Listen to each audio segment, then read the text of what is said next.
Tama Saraswati. Saraswati Namastubhyam Varade Kamarupini Vidyarambham Karishyami Siddhir Bhavatu Me Sada Vasudevam Tutam Devam Kamsachanuramardanam Devaki Paramanandam Krishnam Vande Jagatgurum. Krishnam Vande Jagatgurum. Hari Om. So we begin our Krishna's Butter workshop, Bhagavad Gita combined reading, we can call it, because Bhagavad Gita can be taught only by Krishna. We can all try to understand what he has said, and it is always said every time there is a Gita study taking place, Krishna is present. So let us experience this hypothesis, let us test that hypothesis, and let us begin without any delay. So Bhagavad Gita, I think everybody has given one beautiful reason on why they have joined this workshop, because Bhagavad Gita means something to them. Some have said they want to get wisdom for everyday life. Some say they want to go deeper into Gita. Some have already studied the Gita and felt like reading it again. Some have come for, I think, second or third time for the workshop. But my question is, what is Bhagavad Gita? Anybody? Because it's an interactive session on the first day. Those who have not used this platform before, on the bottom left corner, you have this button where you can unmute yourself. So please feel free. Can someone share something about the Gita so we can piece together whatever we know about it? Yes, please. And one more request, like every time the before takeoff in flight attendant says, please put on your seat belts. So like that, I will do it regularly. Please turn on your video, please. Whether or not you turn it is up to you. So yes, please. Can someone tell me something about the Bhagavad Gita? Yes? Anybody?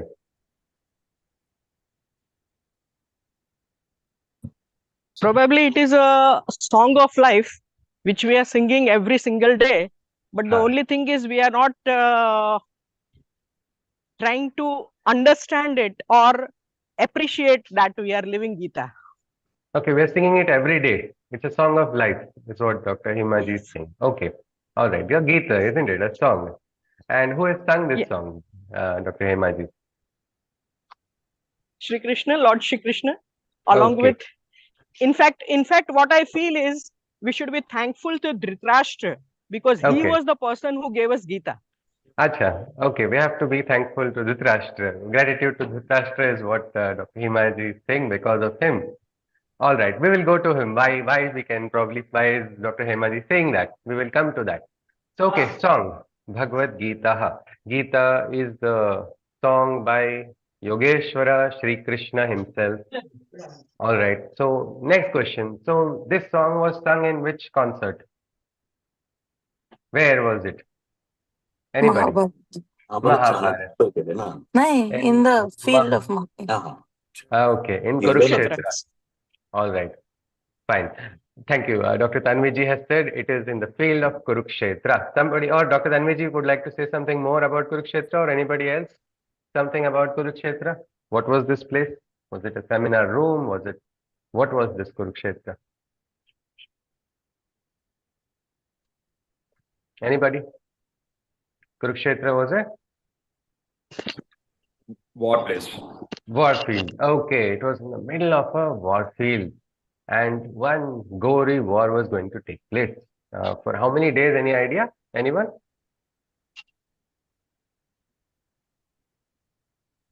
It was 18 days war, the great Mahabharata. And Bhagavad Gita, interestingly, has 18 chapters.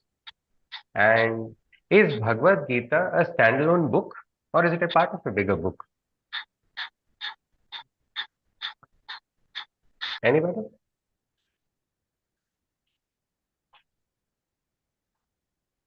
This is sacred. It is held sacred by so many people. But is it separately? Gita Gorakhpur Press published it first, or I think Bhagavad Gita has got symbolic with the Gita Press. But was it a part of? Was it separately published, or it was part of something bigger? Anybody? Please feel free to unmute anybody, anyone. It was a part of Mahabharata, the great Okay. epic, Okay. and then individually it flourished as Gita, a part of it. It was a part of the Mahabharata, the great epic, which can say one of the greatest. 1 lakh verses. I mean, you cannot make this up, isn't it? 1 lakh verses somebody has, beautifully written at a time when most of the world is in the dark ages. They have not yet woken up. Maybe hunter-gatherers everywhere, but here they are already having a great epic. A great poetry is there. It is in the form of Sanskrit shlokas. And they're not just shlokas or randomly they're describing. People are studying and finding scientific aspects. Now, if there was no industry that time, how did these weapons come? Or even the concept of weapons, the concept of battle strategies. The process of osmosis is described, though Nobel Prize for osmosis given so many thousands of years later. But these are all things that were part of it. And Bhagavad Gita was a small part of this huge epic. But we did not say Swalpamapyasya dharmasya trayate mahato bhayat. So sometimes little things also are very, very important. In Bhagavad Gita, though a part of what we call the Bhishma Parva, it was so special. Something in it was so special that it started having an identity of its own. So they didn't just call it Gita, they called it Srimad Bhagavad Gita. So now this is one classic scripture of our Sanatan Dharma, of our Bharat. It has been the most translated scripture. Nobody will say it's blasphemy for translating it. A lot of people have given their own versions of the Gita. But now, if we are studying the Gita, we'll have to first find its relevance. And two aspects of relevance we would like to look at is one is the ancient, the other is the modern. So from the ancient perspective, we have already established that Bhagavad Gita is a beautiful scripture belonging to a heritage. It is a part of Mahabharata. Was it the oldest scripture? Or is it the oldest scripture? Yes, anybody?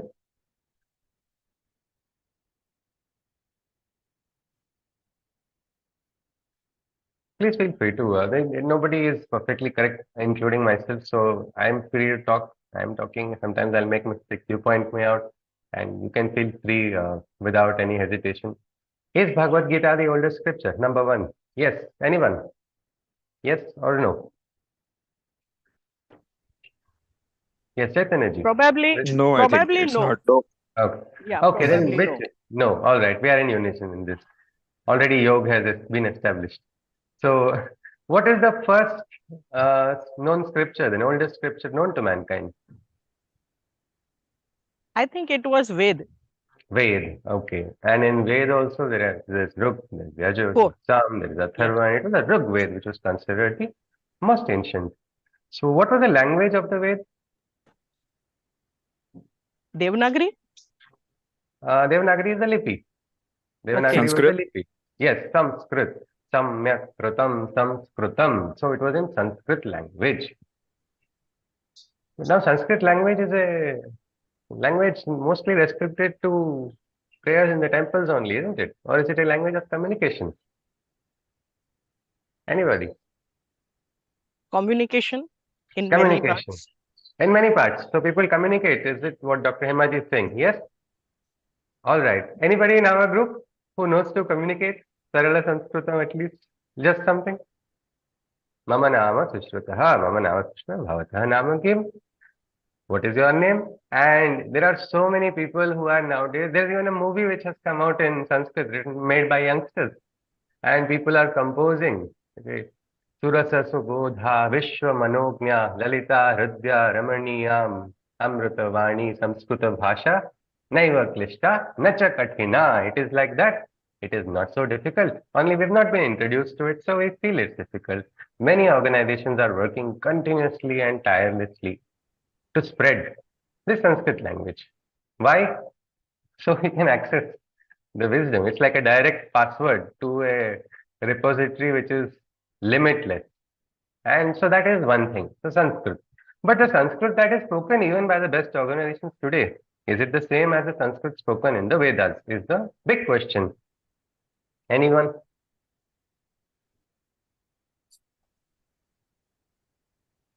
I think there will be a difference between how it was sorry, written at Yeah, that time and now how Ji. we are studying it, because over the period of time, it changes. Every language, it goes under some changes. हाँ, And even, I mean, even when we talk about some specific language, but over the distance also it changes its way of yeah, talking, being said. yeah.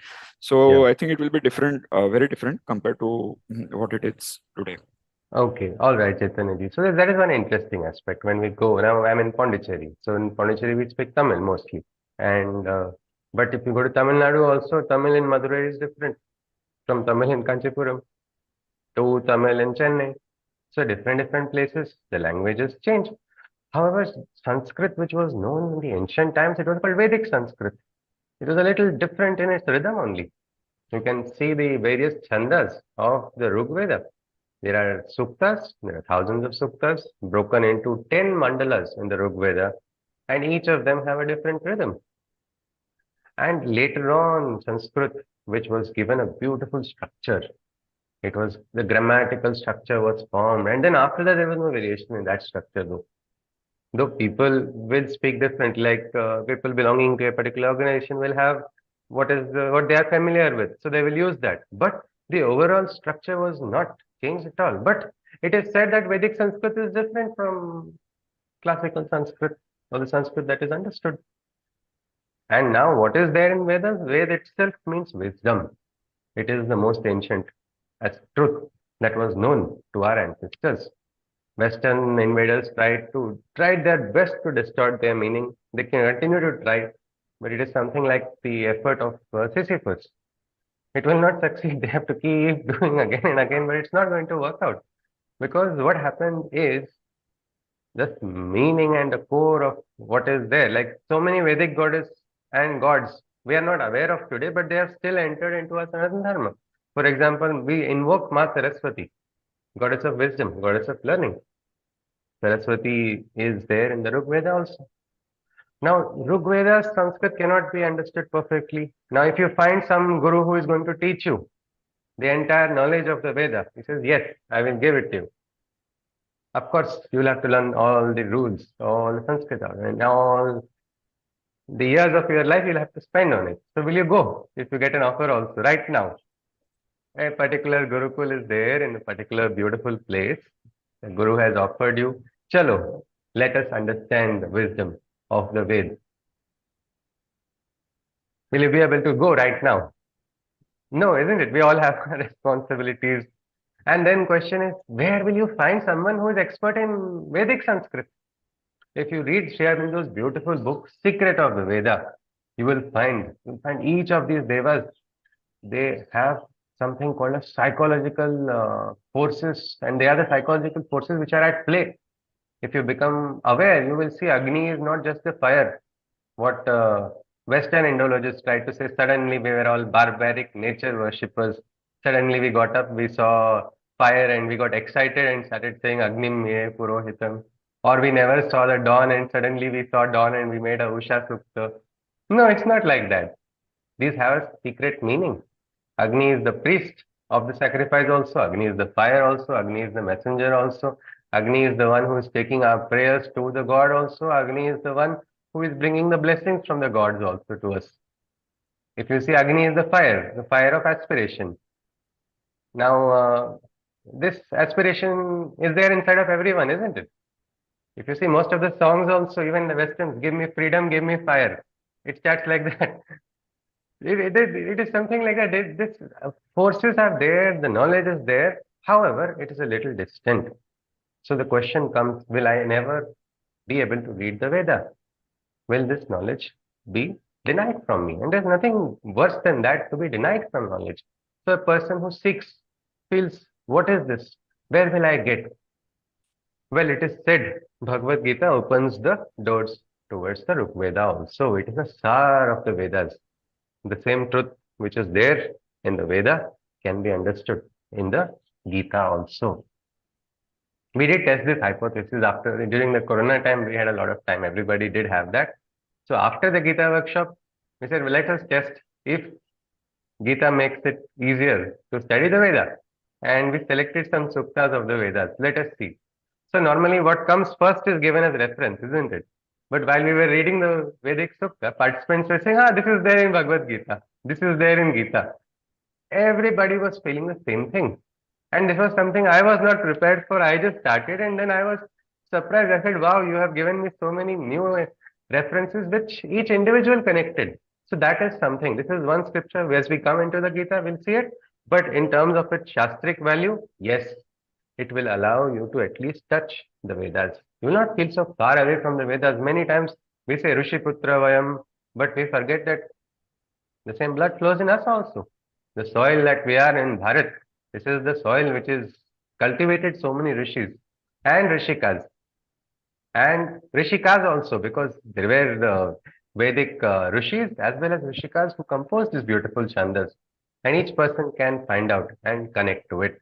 So for the ancient Shastric perspective, Bhagavad Gita will open the door to the Veda also to allow you to connect to it. And these are mantras. So Vedic Suktas also, mantras are those that are heard. Heard by what? By an inner ear, not just by the physical ear. So consciously, how do we understand? Well, the learning will begin when you connect with the Vedas yourself. Call upon Krishna, call upon the Aradhya, call upon your Ishta and begin the journey. So Gita will start that. If at all you feel you are away from the Veda, no, Bhagavad Gita will be your beautiful guide to take you into that journey. But then they say Vedas got over. A lot of people say, Khatam ho gaye, Vedanta aa gaya, Vedant finished the Vedas. Is this true? Anybody can tell me what Vedanta is? If you break it by literal word, Vedant. Ant means end, Ved means knowledge. So is it the end of knowledge? Yes, Dr. Himaji? Probably it is the sar that is given in the end. Okay. When we describe a story, a sar is Yes. given in the end. See, this is the beauty of interpretation. A Nakaratmak interpretation will see light also and say, oh, what a useless, it's too bright, it's not good, I prefer darkness. But if you go to Rigveda, you will see a goddess called Sarama Devi. She's present. Her role is to go into the darkest cave of darkness and pull out light there also. So yes, Dr. Himaji has beautifully said that, yes, this is a star. So Vedanta was not the end of the Vedas, but it was that high pedestal which was taken by the Vedas. This was taken one step further. So Vedanta, there were certain books, because what happened was evolution took place just as it is taking place now. In 10 years, what was before and today is so different. Who knows, next generation gap would be after 5 years or 4 years or 3 years. Newer changes keep happening. Well, as the Rigvedic age was evolving, people started, it was all earlier memorized. It was passed on. Nowadays, we have certain surnames, Dvivedi, Chaturvedi. These were people who were knowing to Vedas. That is why their name was Dvivedi. Now we have the surname, but not the memory of it. The Smriti is gone. Smriti is not there right now. But this was the capacity. But somehow, probably the capacity started waning, or there was a need. Let us structure, let us make it more better. Because many people after Bhagavad Gita say, I want to make a better interpretation than what Krishna has made. So something like that, well, that is not the right attitude, but why not? Because a human tendency has the tendency to rationalize also, and they tried to rationalize what was the supra-rational also, and using a higher wisdom, they were successful. That is how these Vedantic texts or the Upanishads came into existence. So after the Vedas come the Upanishads. The Upanishads are also beautiful in their own way. Anybody can tell me something about the Upanishad? Any name of the Upanishad or anything? Yes. Chaitanya ji? Yes, sir? Yes, sir? Isha Upanishad, Mandukya Okay. Upanishad. Isha Upanishad, Mandukya Upanishad.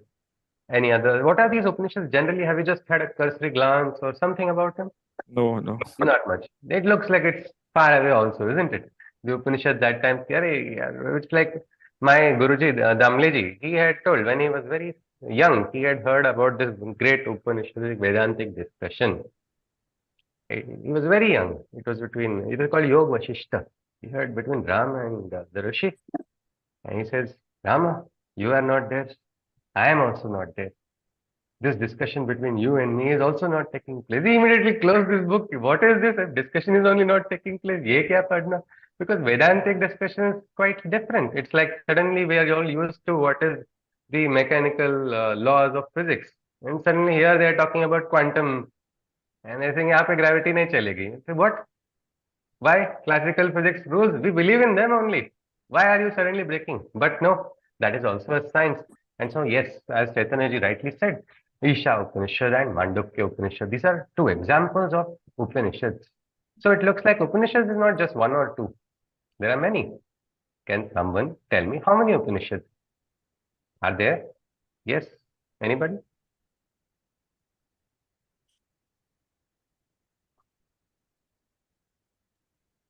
10 or 12, I suppose. 12. Okay. Okay. Hemaji says 12 Upanishads. Okay. More than 108. Okay. 108. Renuji says. But Yes. Adi Shankaracharya, but Adi 200. Shankaracharya compiled 10 of them, or हाँ most probably 11 of them, हाँ हाँ and that we know as Upanishads nowadays. Okay, all right. So Renuji says yes. So there are 108 Upanishads, and the great Adi Shankaracharya, who did a very mammoth task of beautiful commentaries, beautiful stutis.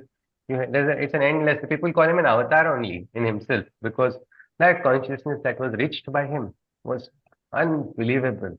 So yes, we have principal Upanishads, Mukhya Upanishads. Some people say not that many, and I think somebody said more than 200. Is it? Was it? It was Payalji, isn't it? Okay. Yes. I think it was 200, but then some of them got lost in the fire. Okay. So 200 Upanishads were there once upon a time. Yeah. Then the fire of Kala took them. Nalanda. Yeah, at Nalanda.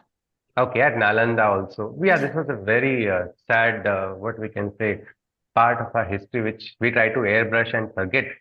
You see, when we were invaded, that's like so many parts of the world. But here, not just invasions took place with the aim of, removing our essence. Imagine going and trying to burn a library. How barbaric is it? Or an institution of learning. The best is, institutions of the world. We go across the world. I want to go to this particular university. I want to go to that university because it's great. There was a time before the concept of universities came into existence. There were the great Takshashila, were in Nalanda. So many such names were there. And then we lost a lot of that wisdom because they were foolish. They thought if you burn the books, you destroy knowledge. Can knowledge be destroyed? Is my question. Anybody? Can knowledge be destroyed? No, not at all. Like, not at all. No, absolutely. Like Renuji has said, yes, in Gita there is a beautiful Nahi jnanena sadrusham pavitram na vidyate. There is nothing greater, more powerful. It's like the brilliant sun, which can be hidden by the clouds, but cannot be destroyed by these clouds. They are too insignificant. Suddenly it will burst through. Yes, so we lost a lot of Upanishads. It would be very interesting to know that, has anybody heard of Darashiko? Has anybody heard of Aurangzeb? Yes, Dara Shikoh Aurangzeb in history books. Yes. Now, Yeah, we school days. know. Yes, yes, we know Aurangzeb because he is. If we knew Darashiko more than Aurangzeb, I think India's history would be different. Unfortunately, that did not happen because brute force, isn't it? Brute force. That is why we have people, soldiers, youngsters dedicating their lives at the boundary. Otherwise, they could have just gone and written poetry, bring a transformation in the terrorists. No, that is the sad nature. We need the force also. We will see Arjuna. That is why it is so important. There's a battle going on in our lives also. And in that battle, the wisdom of Gita is going to give us some direction. But what I asked about Darashiko was because everybody knows his cruel, our brother Aurangzeb, who actually ultimately cut his head and served it to his father in the jail. But Darashiko was somebody who did love the Upanishads. He got it translated into Persian. He even went on to state that there is a set of mystery books which are mentioned in the Quran, and he felt they are nothing but the Upanishads. And that is spirituality, we can say, transcending their boundaries of limitations. given. But no, that did not happen. And that is why we need to understand, if we are denied from our wisdom, we will be disconnected from our roots. So this truly led to a loss, and we did lose a lot of Upanishads, but we still have so many Upanishads. And the beauty of the Upanishads is you don't need to study all the Upanishads. Any one Upanishad also will give you the same answer, because each of these Upanishads is a gnostic body of text. It is a text which is alive in consciousness, and with that you can reach the goal. What is the goal of the Upanishad? To impart spiritual teachings to Okay. spiritual Yeah. teachings. Yes, it was composed by the gurus to their shishyas. It's a very sacred discourse between guru and shishya. It would take place in the Gurukul. Each guru has a different style, isn't it? Some are very angry, some are like Durvasa. But we'll not say cranky to Durvasa, isn't it? Because Durvasa, through his way of speaking, he brought about different transformation changes. Some are very sweet. So it is like that nature, using the Swabhava, the Upanishad was made. Like Prashna Upanishad begins with so many questions. Mandukya Upanishad is the smallest Upanishad. It is said if you understand this Upanishad, you get mukti or liberation. Now only 12 verses. Gita has got 700 verses. Read this 12 verses so many times. 10 times you will get 10 times mukti. No, it's not about reading. It is about realizing. And Can again, I it is ask you? said, yes, ma'am. Yes, So basically, Upanishads were spiritual teachings, but what were they? But what were they composed of? Were they composed of the Yeah. Vedas? Yeah, no, what I'm saying is, now see, if you see the Vedas also, Vedas were made of thousands of suktas which were broken into, like some of the suktas were small. What is a sukta? It's like if you can look at it in modern times, it's like a formula. Like in algebra, we have a formula, isn't it? So a rishi got an experience. He saw Varuna. He saw Varuna's movement. And he says, Chalo, tomorrow some of my students want to get the same experience. What can I do? I will leave behind a formula. I will leave behind a sopana or ladder to that consciousness. So they all reached to one consciousness, which was this absolute, they call the Brahman. The Brahman concept was, typified in the Upanishads, but they did not call it Brahman in the Rig Veda that much. But the aim was that. Now it is like I want to go to Chennai from Pondicherry. I can go, isn't it? From Pondicherry, I can go directly to Chennai. But I can go to Bangalore and Bangalore to Chennai also. I can go to even Kashmir, and from Kashmir I can go to Chennai also. There are different routes, isn't it? It depends on my objective, or depends upon my taste. It depends upon my passion. If I am a traveler, I want to travel more. So if I just want to go from one place to another, let me get the experience of the journey. I'll go this way. So like that, the suktas were bigger and suktas were smaller. Like that, the Upanishads also. They all had one goal. The goal was to realize the Brahman. And to realize the Brahman, we had the different Upanishads. Mandukya Upanishad is having, if somebody looks at it cursory, they say, Om iti etad aksharamidam sarvam tatsyopa vyakhyanam bhutam bhavat bhavishyat iti sarvam omkaram eva. All is only Om, and Om is only all. Somebody scratch their head, "Hey, what is this?" 11th sloka says Om is everything, and then some other Upanishad says you realize this, you get mukti. I didn't understand it, somebody will say. But then there is someone who feels, I need to go and study so much. I need to go deep. Then you have a forest, like a Brihadaranyaka Upanishad. It's a huge Upanishad. Then there's a Taittiriya Upanishad. It has got a beautiful style of it. It is divided into Vallis also. Shiksha Vallis, there are different parts are there. You have the Kena Upanishad, which begins with the question of who brought about the beginning of this world. The existential question. It starts with questions. There's a Kathopanishad. Kathopanishad is like a story. Children like stories, isn't it? So like that, this guru felt ki chalo, let me tell the story of Nachiketas and his dialogue with death. How this young boy went to challenge death and even beat death. And it is said that the dialogue between Nachiketas and Yama itself is a type of a Gita, and it is called Yama Gita. So again, that's another Upanishad. So these are the Upanishads. But just like again the same question. Say you get best translation. Nowadays AI will give you 15 translations at the same time of one verse. That will be information, isn't it? Is information equal to realization? Is information equal to knowledge? Or information a means for knowledge?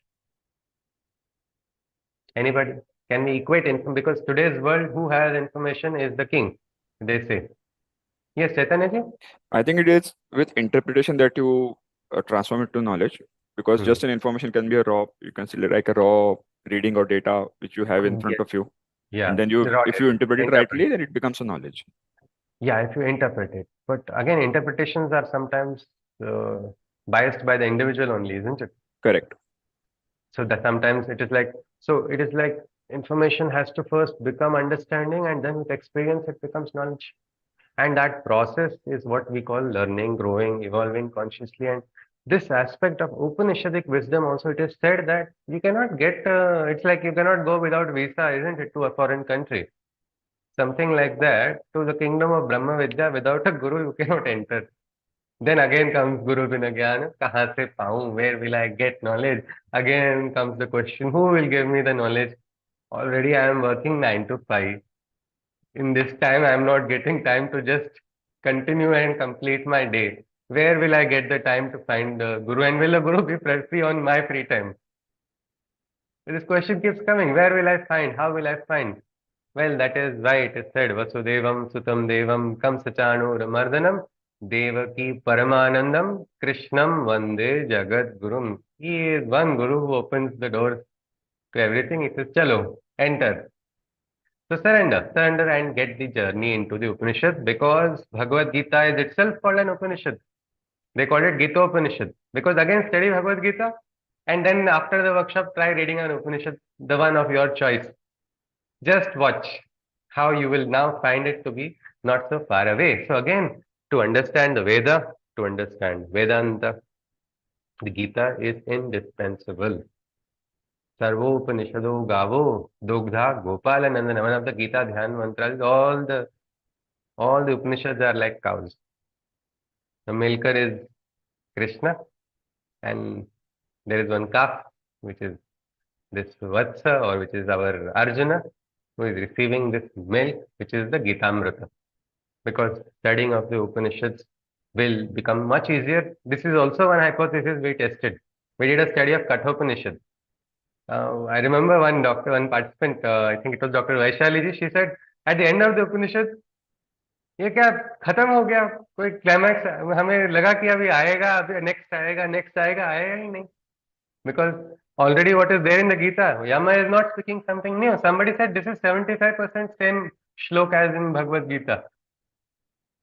Now, who has copied from whom? This is one question people will ask.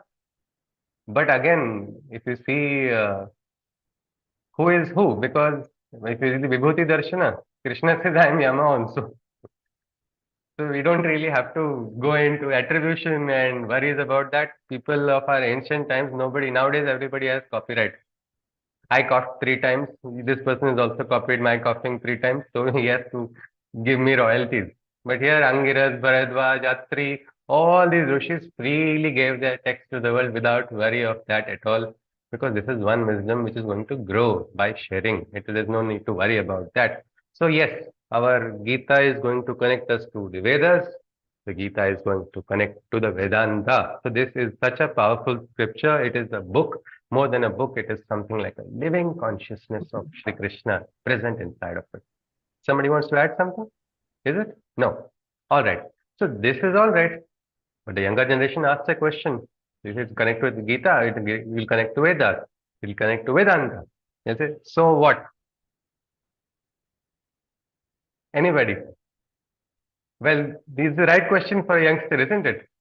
They have a concept. You live only once. This cannot be verified, of course, whether it is a Punarjanma is taking place or not. But I live according to my life, my rules. Will Gita help me?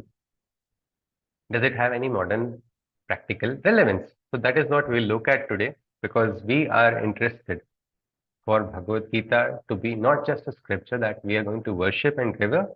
It is going to be a manual that we are going to practice. So is it relevant? I just give some names from not very ancient times. And if somebody can tell me some connection with the Gita, that will be useful. So first one, Bharat, we cannot begin without Mahatma Gandhi. Yes, anybody can give a connection with him and the Gita.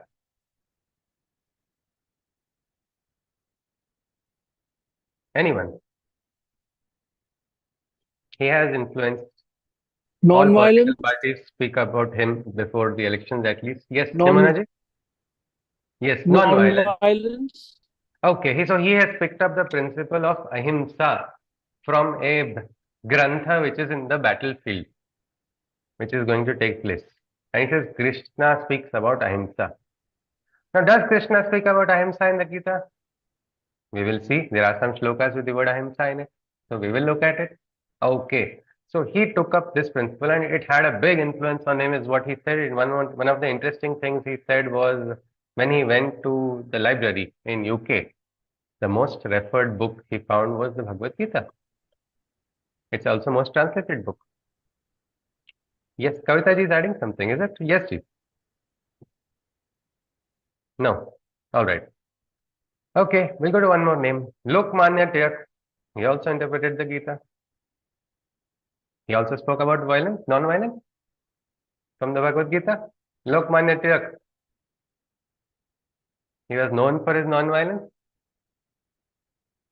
If Britishers attack you, tickle them, but don't hurt them. Was that the what was Lokmanya Tilak's connection with the Gita? His name is Lokmanya Bal Gangadhar Tilak, or Tilak Maharaj as he's called in Maharashtra. And his Lokmanya is not his name, it is a title that was given, by the manyata received by the people. It is when a person does right work, that person gets acknowledged naturally. So that was the title that he had received. Can someone tell me his connection with the Gita? Swarajya. Okay, he used the Gita for the Swarajya movement, for a freedom fighting movement. Also, it got a spiritual fervor. They created a breed of karma yogis. Was he also of the same school of thought as Gandhiji? Non-violence? No. No. No. Shatham prati shathyam. You will give back the akranta, or the oppressor will be given in a language that the oppressor understands, so that that oppressor will never ever dare to oppress again. So many young freedom fighters got inspired. If you see in Maharashtra, many people feel this Karmanye Vadikaraste Mam Phaleshu Kadachana is a verse composed by Lokmanya Tilak. Though it's a verse of the Gita, because he lived it. He lived that principle. It became symbolic. So now we see two different, different ideologies, but both drawing inspiration from the same source, Bhagavad Gita. Now, a very famous scientist, Robert Oppenheimer, he became quite famous after a particular web series, and his name came out recently. His connection with the Gita, anybody? He was not a dharmic person that way, but he still found the Gita. Connection, anybody knows about him?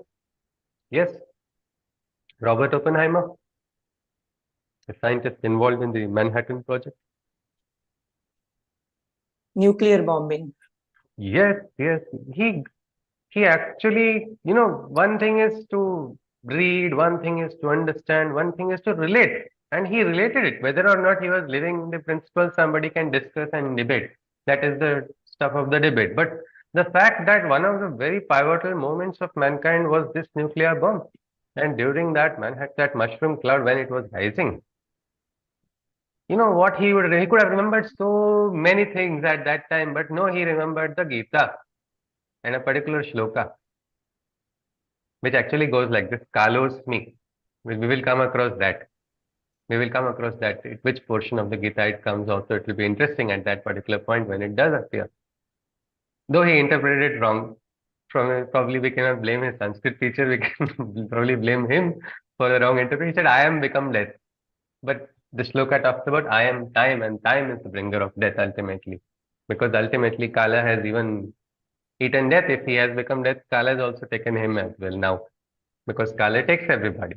So this is again one more beautiful example. Kalpana Chawla. Sorry, Sunita Williams. Sunita Williams, anybody? Her connection with the Gita? I remember another Indian astronaut. Yes, Sunita Williams, anyone? A celestial scripture was taken to the celestial rim. She took the Bhagavad Gita. You know, they have to calculate every gram, which when you go for a mission, space mission, every gram is important. But she did have enough to allocate for Bhagavad Gita. She felt, no, this book has to come there. And she felt reading it from outer space, looking at a Srishti and reading it was a very different experience. Probably only she has got it. Nobody else has. So she has got what we call this a celestial scripture, where she has got the distinction of taking the celestial scripture to the celestial realm. So again, for some reason, a scientist also feels like doing it. A researcher is also feeling like anybody from the medical field here? Yes, I think we have many doctors here. So have you used this PubMed anytime? Anyone from the medical field? Yes, Yes, Dr. Tanviji. Yes, why do you use PubMed? for looking for the article, scientific research. Scientific research in peer-reviewed journals, isn't it? Yeah. So, and what is the reason for this research review that is required? Because many people say it's unnecessary. I feel what I feel is important. It cannot happen like that, isn't it? In the medical field, we need a base. So, why do we look at it? Why do we look at these articles, Dr. Tanviji, as a doctor and a For pathologist? You can share. Yes. doing review of literature. So if you want to do some new research, we need to know what has been done till now. Yes. So Yes. To And know the authenticity. to know the authenticity, to know the, so it is something like we had in Vedanta also, Pramana Shastra, evidence-based. Well, Pramana, there were different types of Pramanas. The system of evidence-based research was there in ancient times also. Mimamsa school of philosophy also would follow it. And there were different described evidence, like we have high impact factor journal, low impact factor journal, something like that.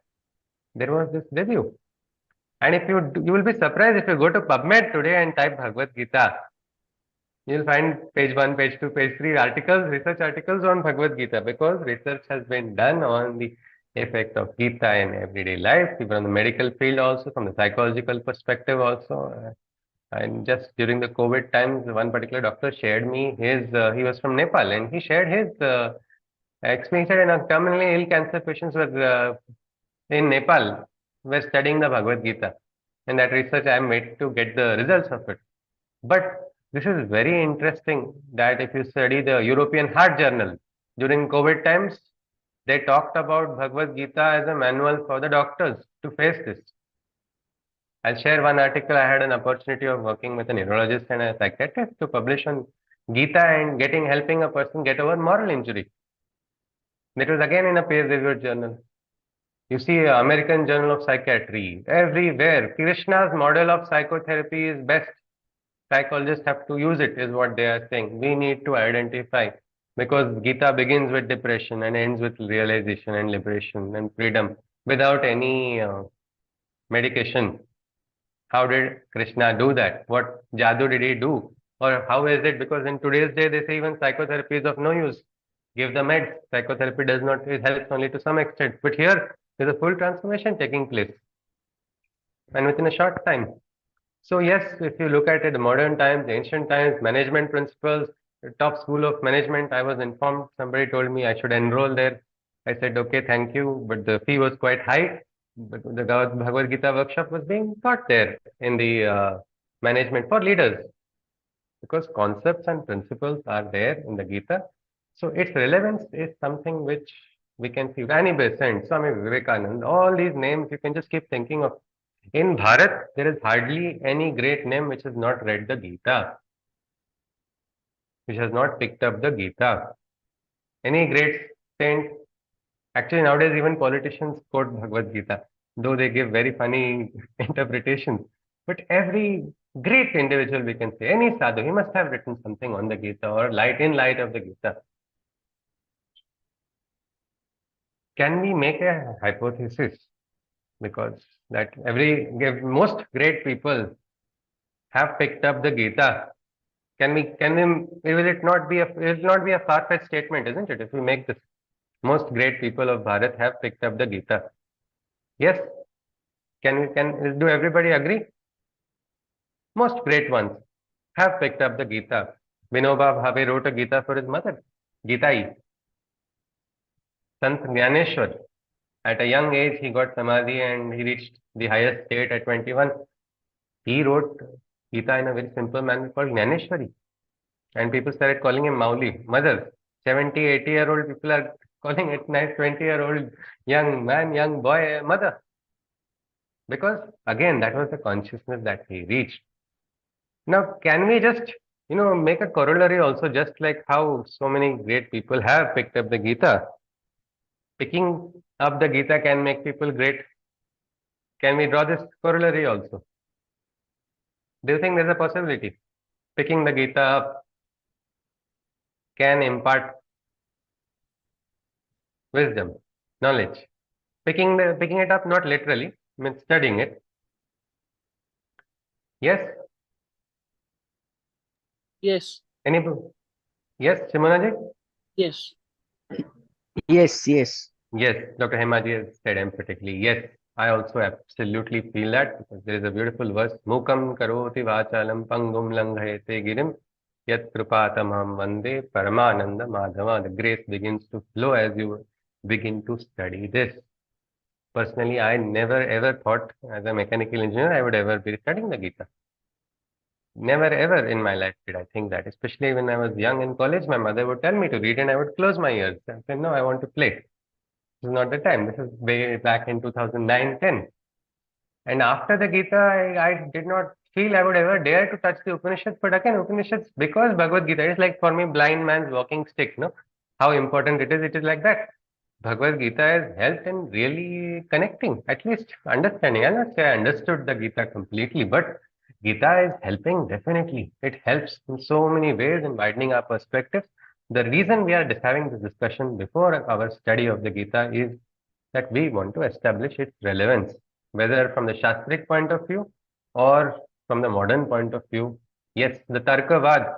A lot of friends who are atheists also say, I like this about Krishna. I like that particular debate method which he is using. I am going to copy that. Let us see if he can copy that. He may end up getting transformed also. But this is the absolute aspect. So the question of the Gita's relevance, we have, I think, established. It is relevant for everybody. It has its own significance. How is it relevant? It depends on the individual. It depends on the individual. Your personal connect with the Gita, your connect with Krishna. The aspects, which aspect? I do not like bhakti yoga that much. I believe in karma. I believe in that marga of karma only. I believe in actions.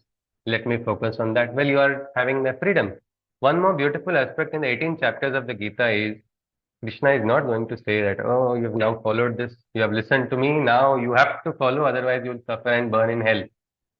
If you say one bad word about me, I'm going to get insulted and I'll send thunderbolts from the sky. No, nothing like that. Krishna is a friend, he's a philosopher, he's a guide of Arjuna. And we will see at times Arjuna questioning Krishna in a way nobody questions also. Absolute skepticism. And that is not taken as an insult also, because to question is the right of every individual and seeker, and it is a must. That is how a person's sadhana will go ahead. But we will, after some time, we will only start thinking, Arey Arjuna, when will you start asking the right questions? Because as we are not in the battlefield, isn't it? We are in our homes. Arjuna has his emotions which are fresh in the battlefield. That are, that Mars is thinking. So with this small intro, we are ready. We are ready to introduce ourselves into this beautiful scripture of the Bhagavad Gita. Let us go directly into the story of the Gita. Can someone tell me? I think Dhritarashtra's name was told by Dr. Hemaji. Anybody would like to tell me something or tell us all the story of the Gita? We know it is in Kurukshetra, as Dr. Tanviji shared. It's in a battlefield. So the Bhagavad Gita was spoken, isn't it? So can we say it's a dialogue? Okay, it's a dialogue. All right. Anybody? Renushi, you were adding something? Yes, please. But yeah, something was transmitted. The whole Gita was in a form of what I perceived by understanding my knowledge of Gita is it was transmitted to Arjuna. Okay. It was transmitted. It's a wisdom. It was transmitted through words. transmission is what is, it cannot be through words. Why not? It was very subtle because there were few verses which Krishna spoke to Arjuna, and later on, it was something given in the form of, it was very subtle. Okay. It was Can put down in words later on. Acha, you say it was put down in words later on. But cannot words have an effect Yes, of transmission of consciousness? Can they not become a vehicle? yes, it does have. As you said, Om, AUM, Om. Yes, yes. So it's a word, but it has a vehicle of that effect of Okay. consciousness, Satchitanand. Yes. So now only in words of Sanskrit language can be used as a vehicle for transmission, or there could be other languages also. In any form of language. In any form. Okay. So the source is important, the Shrota is important, isn't it? The emission and reception. Yes, Bhaiya. Perfect transmission is possible. You don't have to, it is not like always transmission loss has to take place. That may happen in transmission lines and towers. But in reception, and sometimes it is said that in the, why they say Bande Guru Parampara keeps aspiring that the Shishya becomes better than the Guru only. The next generation should keep betting. That is the aspiration, and that is this great transmission of consciousness took place. That is why this book is not just a book. Sri Aurobindo talked about Bhagavad Gita as a manual, a living scripture which is having a meaning for every age, for every civilization. His beautiful essays on the Gita also is one more book if you want a side reference to study it. It's a beautiful book written by Maharishi Arvind, Sri Aurobindo. So yes, this was a vehicle of transmission, and the beautiful aspect is it happens so naturally, as Renuji says, so subtly that you will not realize it. That is how the dialogue between Krishna and Arjuna took place. But we are now coming back into the exact. We do not just, because philosophy is a beautiful world, unfortunately, we have a limitation of time. Otherwise, I know a person who teaches one shloka for 1.5 hours. So 700 shlokas is crazy, and he teaches it in Sanskrit language. How beautiful is that? One shloka, a commentary. It is like that because this word, we had something called Gita excavation expedition where Bhagavad Gita's shloka would be sent and people would excavate meanings from their walk of life. The HR person would speak from his perspective, another person from the medical perspective, each person. And then finally, when we finished the excavation expedition, we asked what to do. They said, let us have it again. And again, they restarted it. So there is something which will, these books, these words of Krishna and Arjuna are more than just a dialogue, but it is up to us to make the most of it. When we study the verse, like sometimes somebody says, like now, if I say don't fight, to two people fighting, it may not have any big value. Or if somebody says, if I say now, if I had gone to UP but for the first time, there was many years, what is this sab pan kha ke thuk rahe hain? Now, if I told somebody also, maximum I would have got one pitchkari on my face only for telling him not to do that. But when the Prime Minister assumes an office and says from that, ki ab pitchkari band honi chahiye, and suddenly it becomes a big transformative, effect. That becomes a mantra. What I say will have not that much value because the level of consciousness, we can say, where the person stands, something like that. Here it is Krishna. Krishna is celebrated as a Devata. But in the Bhagavad Gita, we don't do stuti like we do in Srimad Bhagavatam. Here, Krishna is the Sarathi. He is the charioteer. So if you see the story of the Bhagavad Gita, it is very much in a practical, dynamic life situation. It is in a war field. Somebody says, how can you have a discussion inside of a war field? Did not an arrow come and hit anybody? Or did Krishna suddenly have, like modern superheroes, some power to stop time? And so he froze time, and that is why this is a question. But if you look at it in a little, if you want to look at it logically, sometimes, things are supralogical, which you have to understand the content and crux of things. Our mental logic falls short. But if we look at by mental logic also, 18-day great battle was taking place. It was, initial part of that battle was Dharma Yuddha, meaning foot soldier would fight, foot soldier, Rathi would fight, Rathi, Maharathi, the Maharathi, Atirathi. Atirathi means there was parity, sundown, nobody would fight at sundown. And there were how many people involved? Lakhs of soldiers. It was actually the Kauravan side had several lakh soldiers more than the Pandavan side. We were outnumbered. So just imagine moving so many soldiers. Don't you think it will take time into a particular formation? One question like people would ask for marriage. I think anybody is, I think Dr. Mr. Shivaji is arranging marriage for his son, isn't it? So, sir, I just know this personally, so because I was informed by him only. So, sir, how much time do discussions take place for movement of relatives? How are they going to come? Where are they going to come?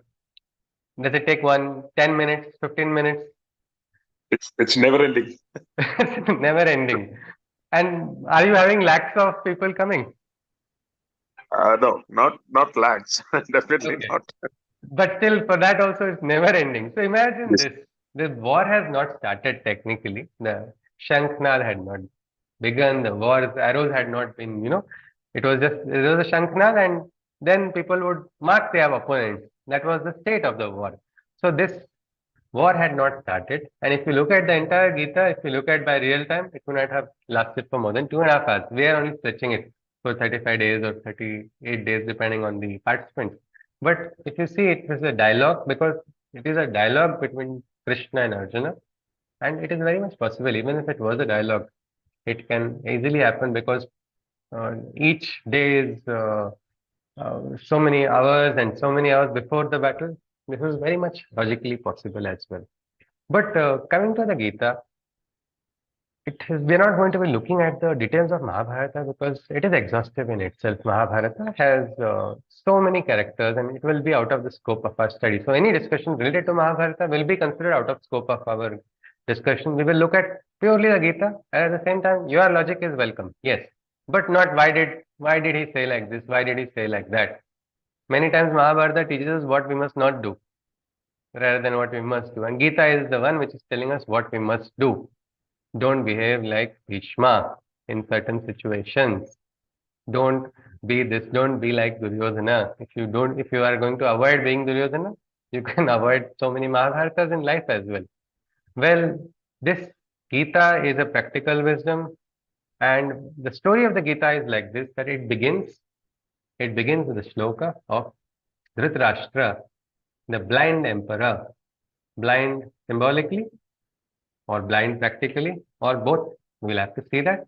Why is he blind? That is the first shloka. That's the only time we will see. He is asking Sanjay. Sanjay is another character that will come right in the beginning of the Gita and in the end of the Gita, and guest appearance in one of the few shlokas, one of the few adhyayas again 2-3 times. Otherwise, it's prominently dialogue between Krishna and Arjuna. So Sanjay says, and he's reporting what is happening in the battlefield, like breaking news. Today we have live coverage, something like that. Sanjay had a technology, somebody may call it a siddhi, to relay the events of the battlefield. Who gave this siddhi? Telecom provider. Well, it was Vyasa.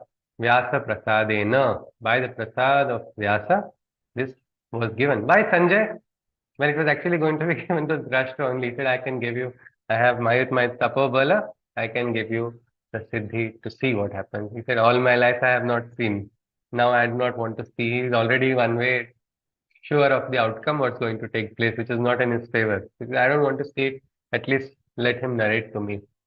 It was going to be a gory battle, that was for sure. What was this battle? This was the battle for which place? Anybody? For the throne. Which throne? Throne of Hastinapur.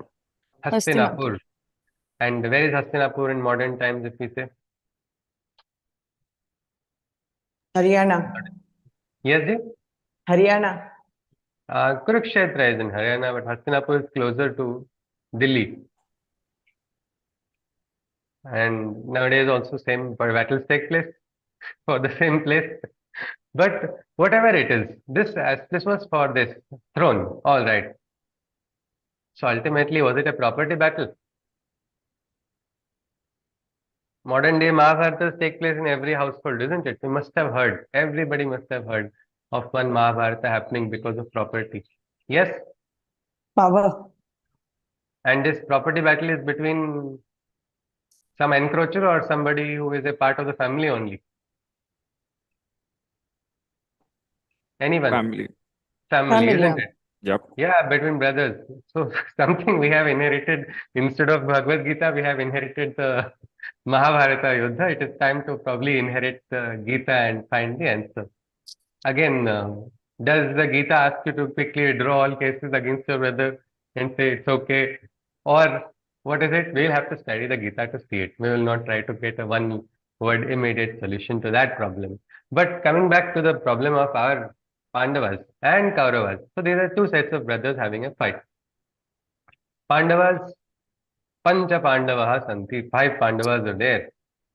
These five Pandavas were also Kurus, just like the Kauravas. They all belong to the same dynasty, Kuru Vansh only. But by their acharan, there's a shloka in the Gita, yat yat acharati shrestha, the way people behave, the way people live practically, they become the example and since are followed by people. They had their big following without having any social media accounts. By their deeds, people would follow them and they carved a niche for themselves. So children of Pandu became Pandavas, though they were Kauravas also. So Pandavas and the children of Dhritarashtra, that is where this Mahabharata war started. Krishna was a mediator, common friend, family friend of both sides.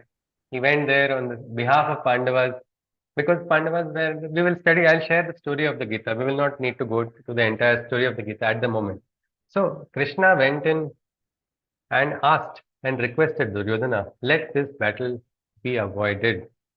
Just give the Pandavas 5 small villages so that they uphold their dharma as children of Pandu and become princes and rule their 5 small villages. For a big Rashtra, 5 villages are nothing. But Duryodhana said, no, I'll not give a needle tip of land. There's a Hindi saying, isn't it? Chori or fir sina chori. Something like that. He says, no, if they are men, let them come and take what is rightfully theirs. And this was the entire chart. Krishna is, people say he's the conspirator or he's the conspirer. No, he was not the conspirer. He was the one who tried his best to avoid, to prevent this battle from taking place. But then when the battle lines are drawn, what happens? People choose sides. Unexpected side changes take place. Like that, Duryodhana's side, because of compulsions, because of attachments, because of God knows how many reasons, personal pledges, all these factors brought in heavyweights like Pitama, Bhishma, Drona was there, Karna was also on their side. But the Pandavas side also were not very outnumbered also. Though they were outnumbered, they were not outskilled. It was like each person was himself extremely skilled and it was not going to be a walkover for the Kauravas. And the battle was going to take place. The battle was going to take place at Kurukshetra. So that is where the Gita begins. We will just see how a dialogue in Kurukshetra can have any particular, relevance to us in our everyday life in 2024. This was said. We did not discuss the age of the Gita because there's still a lot of fight going on. Some say 5,000, some say 7,000, some say 17,000. Well, whichever age is correct, it is definitely ancient. Even the most stingy Indologists cannot deny that it was at least 5,000 years old scripture.